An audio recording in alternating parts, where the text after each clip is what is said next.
党代表们满怀豪情奔赴盛会。我将以饱满的热情和昂扬的状态来迎接党的20大的顺利召开。我感觉非常荣幸，也感觉使命光荣。我会履好职，开好会，认真履行党代表的职责。作为一名较少民族的代表，始终牢记嘱托，充分发挥好党代表的作用。我一定把基层的声音带到会上。党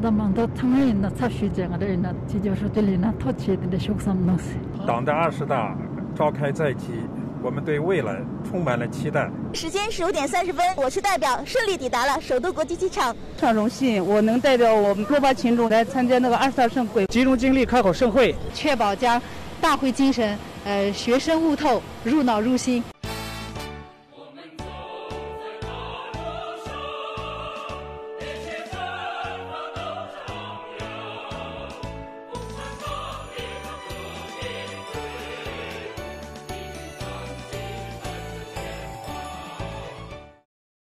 抖音。